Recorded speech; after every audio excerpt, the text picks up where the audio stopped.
Paralysis के बाद सबसे बड़ी समस्या पेशेंट को ये होती है कि उनके हाथ और पैर की जो मसल्स होते हैं वो वीक हो जाते हैं, हाथ और पैर सही से काम करना बंद कर देते हैं या फिर उनकी स्ट्रेंथ कम हो जाती है। नमस्कार, मैं डॉक्टर हिमांशु पराशर आज इस वीडियो में आपको कुछ ऐसे एक्सरसाइज के बारे में बताऊंगा जिनको अगर आप रेगुलर करते हैं तो आपके भी जो हाथ की उंगलियों की जो स्ट्रेंथ कम हुई है वो वापस आ जाएगी। और ये वीडियो आप अपने रिलेटिव तक भी शेयर कर सकते हैं या फिर आपकी नज़र में कोई ऐसे व्यक्ति हैं जिनको पैरालिसिस की प्रॉब्लम है तो आप उन तक ये वीडियो शेयर करिए ताकि वो भी इस वीडियो से फ़ायदा उठा सके। तो चलिए वीडियो को स्टार्ट करते हैं। सबसे पहले मैं आपको ये बता दूं कि हाथ और पैर की मसल्स वीक क्यों होती है।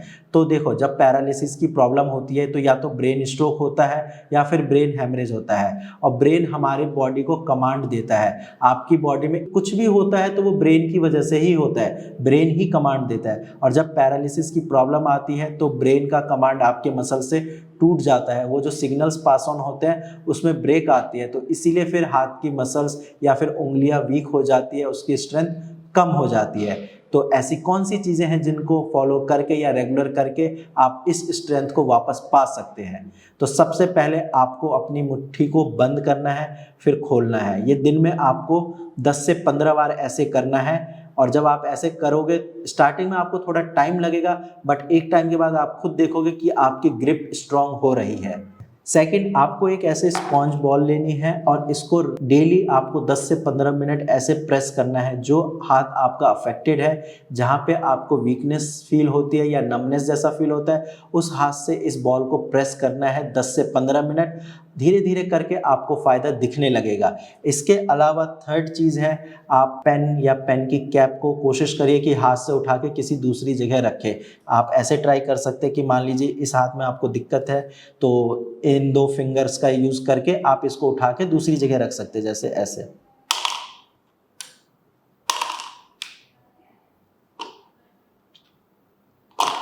तो ये चीज़ें आप कर सकते हैं, इससे आपकी एक तो ग्रिप बनेगी और साथ में आपकी जो मसल्स की जो वीकनेस कम हुई है वो वापस आ जाएगी।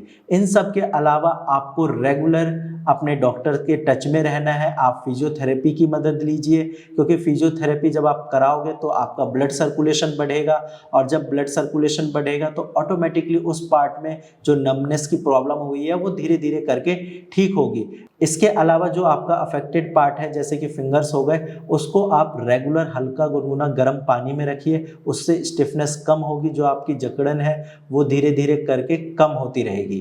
इन सारी चीज़ों के अलावा भी आप कुछ चीज़ें कर सकते हैं, जैसे अपने शर्ट की बटन को डेली लगाने की कोशिश करिए। मैं मानता हूँ कि डिफ़िकल्टी है, मुश्किल होगा, बट आप कोशिश करिए। धीरे धीरे ये चीज़ें आप करोगे तो आप एक दिन आएगा अपने शर्ट की बटन को भी सही से बंद कर पाओगे।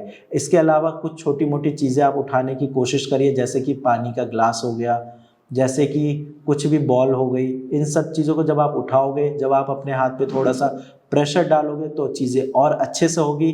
बाकी जो अटेंडेंट ये वीडियो देख रहे हैं जिनके रिलेटिव को पैरालिसिस की प्रॉब्लम हुई है, उनसे मैं यही बोलना चाहूँगा कि आप थोड़ा सा पेशेंस रखिए, क्योंकि पेशेंट पैरालिसिस के जो होते हैं वो अब हार मान चुके होते हैं। उनको ये लगता है कि सालों से ये प्रॉब्लम चलती आ रही है, मेरी ठीक नहीं होगी, बट ऐसा नहीं है। आपको पॉजिटिव रहना है और अपने पेशेंट को भी पॉजिटिविटी देनी है।